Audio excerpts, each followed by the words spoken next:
Building on active fault lines? Yeah, that's a risky endeavor. From towering skyscrapers designed to withstand earthquakes to critical infrastructure built in high-risk zones, join me, I'm counting down 15 structures built on active fault lines.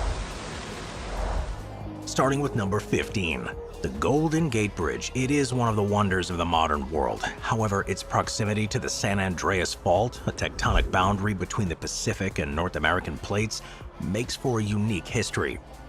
The Golden Gate Bridge spans the mile-wide strait connecting San Francisco Bay to the Pacific Ocean, linking San Francisco to Marin County. Beneath this iconic structure lies one of the most active tectonic regions in the world.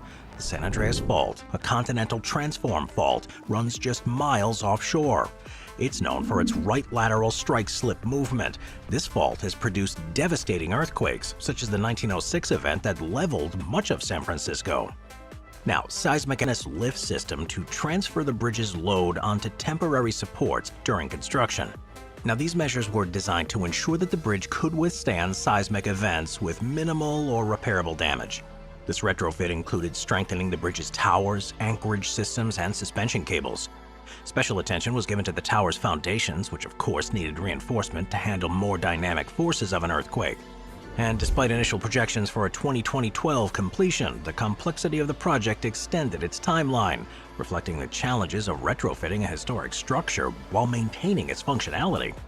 Now let me take it back a bit. 1906 earthquake with an estimated magnitude of 7.8 caused widespread destruction. More recently, the 1957 earthquake, a magnitude of 7.5, served as a reminder of the constant threat posed by the San Andreas Fault. This seismic retrofit of the bridge coincided with broader efforts to improve the surrounding infrastructure. However, its location near the Newport Inglewood Fault introduces a layer of complexity to its operation. It is situated in an area of high seismic activity. LAX represents a significant case study on how critical infrastructure can coexist with the ever-present risk of earthquakes. The Newport Inglewood Fault, a 47-mile right lateral strike-slip fault that extends from Culver City through to Inglewood and down to Newport Beach. This fault is capable of producing earthquakes with magnitudes between 6.0 and 7.4. Historical events such as the 1933 Long Beach quake, a magnitude 6.4, have highlighted the destructive potential of this fault, really in areas with dense infrastructure.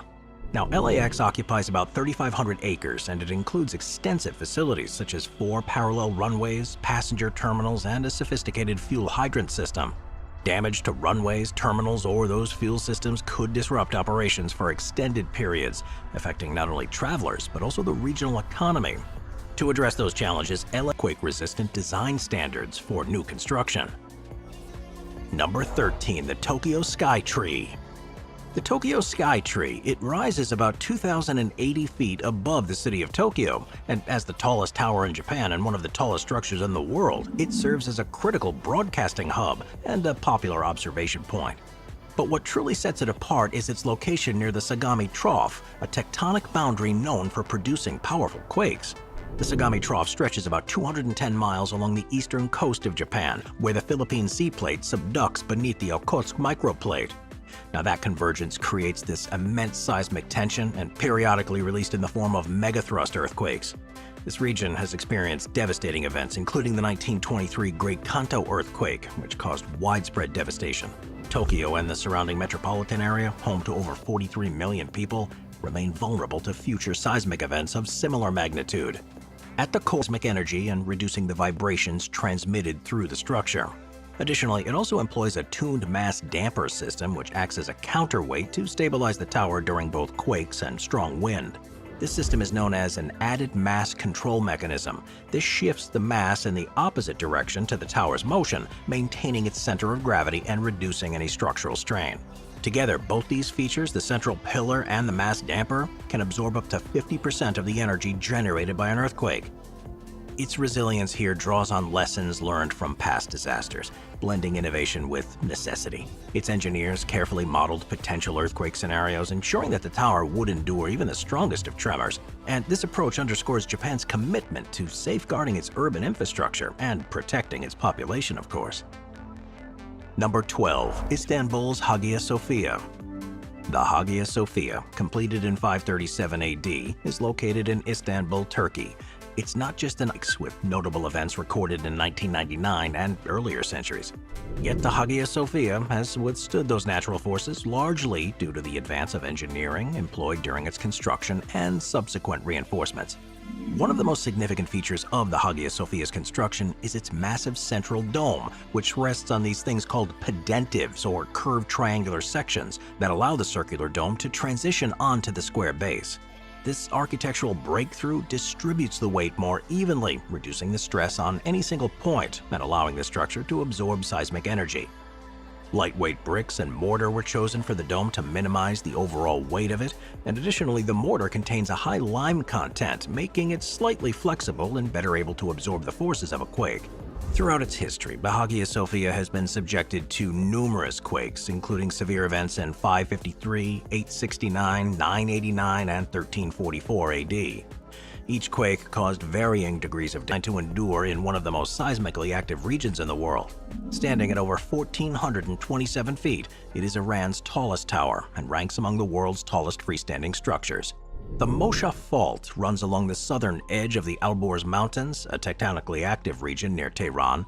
Now, this left lateral strike-slip fault has a history of generating huge earthquakes, posing a substantial risk to Iran's capital, which is home to over 9 million people. Iran's geological setting, situated at the convergence of the Arabian and Eurasian plates, exacerbates the frequency and intensity of any seismic activity. About 90% of Iran is crisscrossed by active faults, making earthquake-resistant design essential for infrastructure. Constructed over 11 years and completed in 2008, the Milad Tower incorporates modern engineering techniques to withstand earthquakes. Its design features several key elements aimed at mitigating the impact. The central core of the tower is made of reinforced concrete, providing structural integrity and stability, and as an architectural hotspot amidst a landscape marked by tectonic activity. It's located on the eastern slopes of Pichincha, an active stratovolcano in the Andes. The district is part of Ecuador's capital city of Quito. While its colonial architecture and rich history attract thousands of people every year, its location on or near an active fault line presents some serious challenges. Quito's tectonic setting is shaped by the subduction of the Nazca Plate beneath the South American Plate. Now, this process happens at a rate of about 7 centimeters per year, and it drives the intense geological activity throughout the region. This dynamic results in frequent earthquakes. Now, the Quito Fault, a reverse fault running north to south, poses a direct threat to the city, while the nearby Palatanga and Chingual faults contribute to the region's seismicity. Earthquake swarms, such as those linked to the Pichincha volcano in 1998 through 90, are an architectural significance. In addition to any structural adaptations, Quito has implemented community education programs and regular earthquake drills to prepare residents and visitors for any potential disasters. Number 9. California Memorial Stadium. California Memorial Stadium, located on the University of California, Berkeley campus, is a historic landmark with a fascinating geological distinction. It straddles the Hayward Fault. This positioning has made it a subject of engineering and seismic risk management, as the stadium exemplifies the balance between human ambition and the natural forces of an active fault zone. The Hayward Fault is a right lateral strike-slip fault running along the densely populated eastern edge of the San Francisco Bay. It's part of the complex tectonic interactions between the Pacific and North American plates, and the fault stretches about 74 miles, passing through urban hubs like Berkeley, Oakland, and Fremont. Known for its potential to produce significant quakes, the Hayward section was built onto the hillside, while the western side, with its iconic neoclassical facade, was constructed on flatter terrain. Expansion joints were strategically placed at the fault line, allowing the two halves to move independently during seismic events. Well, despite those safety measures, a 1998 seismic safety study rated the stadium as poor, indicating significant life safety hazards. The finding prompted calls for extensive retrofitting and renovation, leading to a comprehensive $300 million overhaul completed in 2012. This decision to retrofit the stadium rather than relocate it reflected its cultural significance. It's listed on the National Register of Historic Places in 2006. Memorial Stadium serves as a symbol of UC Berkeley's storied athletic tradition. Yet the financial burden of the renovation, coupled with ongoing seismic risks, has sparked debate over whether preserving the stadium in its original location was the best choice. Number 8. The Petronas Towers. The Petronas designed, ensuring their integrity in the event of nearby earthquakes. Now, while the Petronas Towers are not directly above an active fault, they are situated in a region susceptible to seismic activity due to their proximity to the Great Sumatran Fault System, located off the western coast of Sumatra.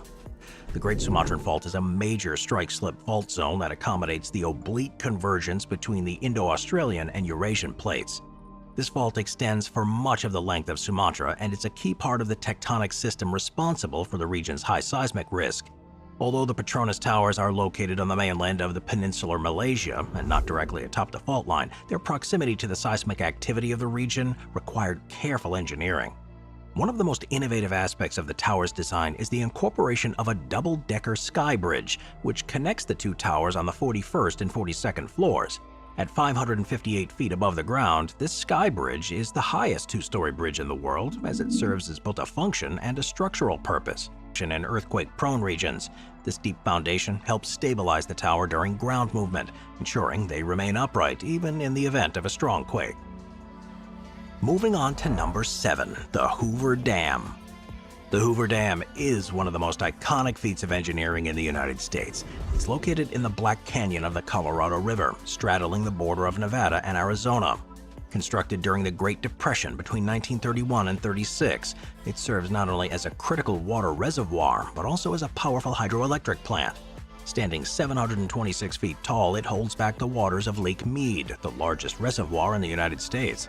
Despite its seemingly impenetrable structure, the Hoover Dam is built near the Mead seismic fault and other fault zones in the region, prompting engineers to take special care in designing it to withstand any seismic activity. While the dam itself isn't directly built over an active fault, its proximity to fault lines pose potential risks. The MSF is a strike caused devastating damage and loss of life. With a predicted 70 to 80% probability of a massive quake happening within the next 30 years, the risk of a catastrophic event in Shizuoka remains high. The fault beneath this region, known as the Nankai Megathrust, has a history of producing earthquakes every 100 to 150 years.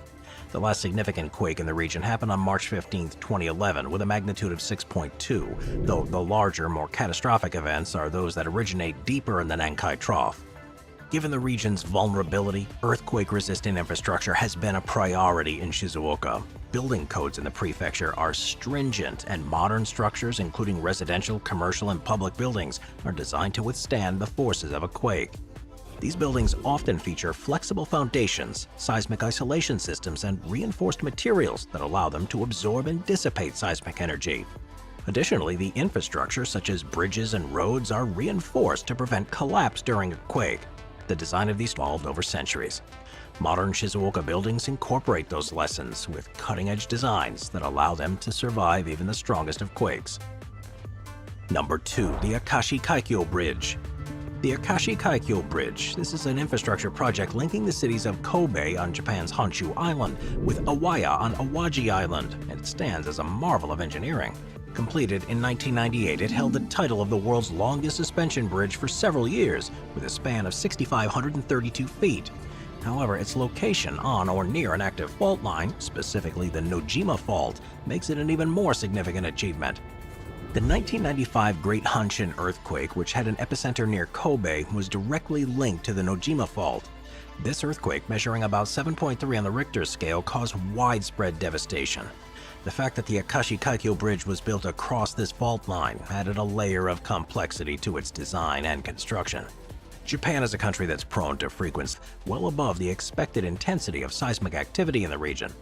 The bridge incorporates tuned mass dampers that counteract vibrations in the bridge, helping to stabilize the structure. And these dampers work at the bridge's natural resonance frequency, reducing the impact of oscillations caused by both wind and seismic activity. Each of the two towers that support the bridge stands about 975 feet tall, and the central span that can expand and contract by up to 6.5 feet in a single day due to temperature fluctuations is essential for ensuring that the bridge can handle dynamic forces that it encounters. In January 1995, as construction of the bridge was nearing completion, the Great Hanshin earthquake struck the region.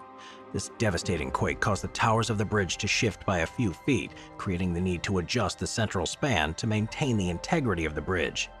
Despite the damage to the bridge's towers, though, the primary suspension cables and bridge deck were not substantially affected by the quake, demonstrating the resilience of the bridge's design. In response to However, the Bay Bridge isn't just remarkable for its size and function, but also for its location, as it stands close to the San Andreas Fault, one of the most active fault zones in the world. The Bay Bridge was constructed in the 1930s, with its first span completed in 1936, and its design was based on the engineering knowledge of the time. The bridge was initially a two-deck structure with separate levels for automobiles and trains. However, its location posed a significant risk from seismic activity due to the nearby fault. On October 17, 1989, the Loma Prieta earthquake, measuring 6.9 in magnitude, struck the Bay Area, causing widespread devastation. The Bay Bridge, particularly the eastern span, was severely damaged. A section of the upper deck of the eastern span collapsed onto the lower deck, causing traffic disruptions and one fatality. In response to the damage from the Loma Prieta earthquake and growing concerns, the new eastern span, completed in 2013, is a self-anchored suspension bridge designed to be more earthquake-resistant than the original structure. This new design incorporated state-of-the-art materials, including more flexible and seismic buffers that allow the bridge to absorb and dissipate energy. The bridge is also equipped with an advanced monitoring system that detects any shifts or stress that could indicate damage or the potential for failure. Seismic retrofitting costs have been substantial, though, with over $6.5 billion spent on improving the bridge's safety, including the replacement of the eastern span. While this expense has been funded through toll increases and state surcharges, the investment is necessary to ensure the bridge can continue to serve as a critical transportation link between San Francisco and Oakland in the event of another major quake. Thanks for watching.